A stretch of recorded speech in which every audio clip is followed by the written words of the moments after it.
Welcome to Tiny Texas Living. Who says you can't live big while living tiny? Just got back. I went ahead and put on my pajamas, and I am now excited because the other day was struggling pretty much to even function. I was so exhausted, and it seemed as though when it rains, it pours. The day after I got back, my laptop broke. I was trying to work on some things, so I didn't get to finish those, and I became quickly overwhelmed. On top of the fact that I was already stressed because of some things that happened with my dad's van whenever we were traveling, and I wasn't supposed to be home at my tiny home yet. So today I finally just went to the store, came back, put on my comfy clothes, and now I'm organizing. And maybe this time I won't try to burn my house down. I wanted to pick up a few things to refill whenever I was at the store, and one of those things was incense. That's black cherry, it smells nice. So I have several different ways that I keep my little tiny home smelling nice. So today I was wanting to kind of update that a little bit. So I got some incense, and then also I picked up a new wax melter. This guy was only about $7, and I thought it has fun colors like my house does, so why not? If I can get it open, it's gonna go over here where the other one was. Looks like it's pretty much the same. Probably put like 2 cubes in there, but I'll get to that in a minute. So out this goes.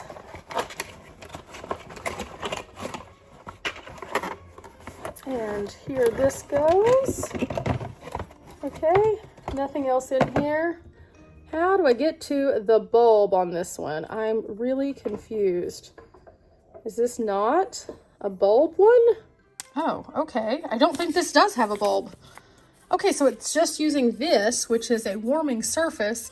That seems a bit more safe than a bulb, and also something I might not have to replace as frequently. So, okay, that's cool. That's super, super cool. In my tiny home, I have lots of different things that reflect my personality. Bright colors, fun stuff, and everything that I have here is in some way, shape, or form curated from a portion of my life, be that my travel life or times before my travels, or just something that I find very unique. And so I wanted to do something that was a brighter color, because not only is this the bright colors that are in my little tiny home, but also it kind of looks like a sunset, so that makes me happy. But I was definitely expecting it to have a bulb, so it's fine. Okay, I need to move this out just a little bit so I can get to the plug. Then the cord goes back here to the back. Okay, it's nice and good. I'll push this back into place. Might need to do a little dusting today too. And then this sits on here with that out. In here I go for some wax. I really love this fragrance. It is so nice in the home. It is not overwhelming. And even though it says fall, it does not smell like fall. It just smells really nice.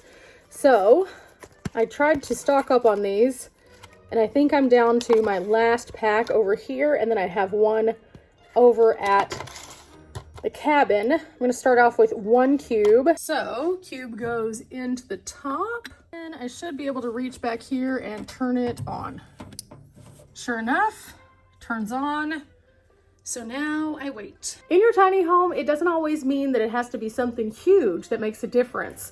In fact, finding the personality of my tiny home hasn't just been about the stuff that I've put in, it's been about the fragrance that also I have that I like to have from season to season to season. So during the fall, whenever I'm doing a lot of like baking and things like that, I use a lot of warm, spicy smells. Whenever I'm wanting it to be more vibrant and lively for spring and summer, I use these lighter smells. Or I use something like this that I can use kind of as a universal fragrance that's just happy. And I think that that has a lot to do with how you enjoy your tiny home. Again, it's not about the space that you have or the things that you have. It's about how it makes you feel when you're here. I need to take this over to the cabin in a few minutes, and I also picked up some more Icy Hot because my back has been doing the thing. I need to put away my food that I picked up. I saw these are a limited flavor, so I thought I'd give them a try. If you've had these, leave your comments below as to what you thought.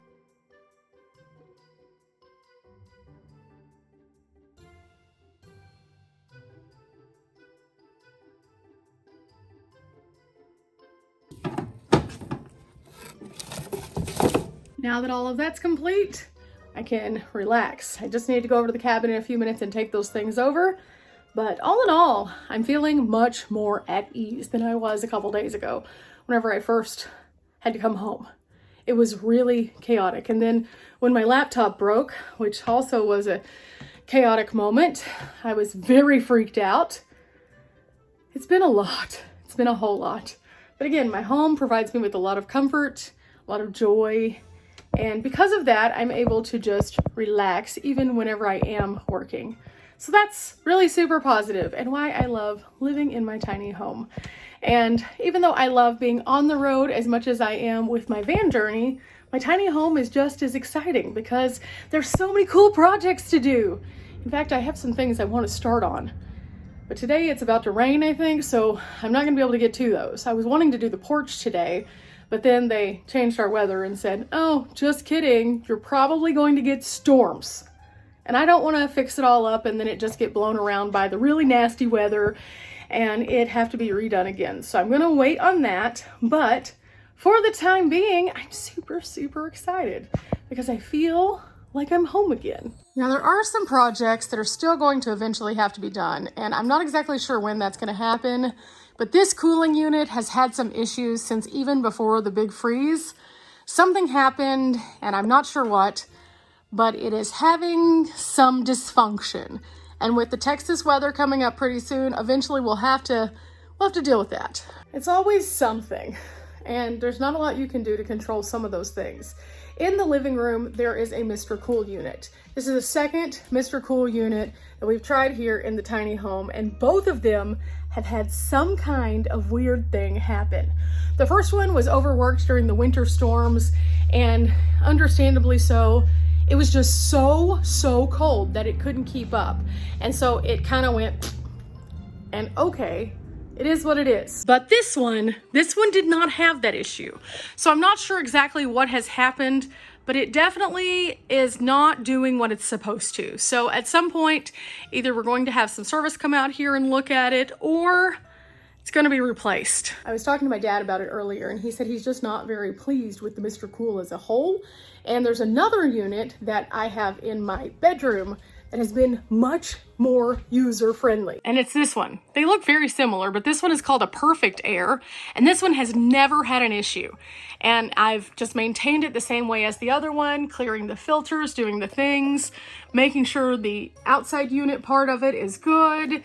And Dad has built a platform for this to kind of sit on the side of the house, kind of like right about here on the outside. And everything's been really good with this one. When I tell you this one gets ice cold. Ice cold. And the other one used to, but then it just one day decided it didn't want to work anymore right before the winter storms. Not ideal. So since I've been gone, we haven't really worried about it. I haven't really been like, hey, can we look into this? Or what do I do? Because I really don't know even where to start with this. But now it's finally getting to a point where it's going to be very warm sometime soon. In fact, yesterday was already in the high 80s. And so I'm sure that there's going to be more of that rather than less. Today, it's not quite as warm because it is stormy outside. So I've been okay, but I just don't know. We could do a window unit. That might be in the future. That might be the best option. I'm not sure. So those are things to kind of ponder on and to think about and to plan for the future. But until then, I feel good. I'm finally home. When I left, the yard was brown and didn't have leaves, and now it's lush and beautiful. And of course, there's the little kitties. Yeah, they seem to be pretty happy. Everybody did really well while I was gone. Aw, hi there. What you doing? I found some more Adirondack chairs, and I was kind of thinking if I could get a set of them, I might put them around my little fire pit. Got the fire pit for Van Miss. My dad found it for me. It's really, really nice. And I want to be able to use it. And the best way to use it is have chairs. Now, during Van Miss, it wasn't that big of a deal because everybody had their little portable chairs. But now, it would be nice to have just some static chairs that could be used, or some benches or something. So that's another project that I definitely want to work on and think about. And The chairs would be the easiest thing because I could literally just set them outside around it and it would be finished. But I've also found this really cool design that I'm kind of interested in, so I'll probably compare the prices, see which one works out a little bit better for me, and then go with that. So that's a project I want to work on. I've got several things. I want to change out the hardware in the cabin bathroom. But until then, just like the kitties who are trying to take a kitty nap, I think I'm just going to relax a little bit. I'm going to wash all of the mats and rugs and things like that that go on the porch and revamp them, make it look nice. But that, again, is not going to happen today because the weather, it's just gray outside today, and it's not humid, but it's just humid enough to make it uncomfortable. And I can definitely tell there is going to be some kind of storm. So I don't want to get ahead of myself, but those are kind of the things I'm thinking I want to accomplish before I head out again. I think all of those things are extremely doable. And each time I come back to base camp, I try to do a few small things in the tiny home to make it a little closer to where I want it to be. And it's really nice because I've seen it go from an empty shell to things in the shell, to my things in the shell, to now I'm getting to make it really unique, and I love that. I'm also thinking about changing out the hardware in the kitchen in here, but again, I don't know what I want to put in there yet, so I'm going to look around a little and see what I like, and I'm kind of thinking of a few things, but that's a later thing. So I guess we'll see.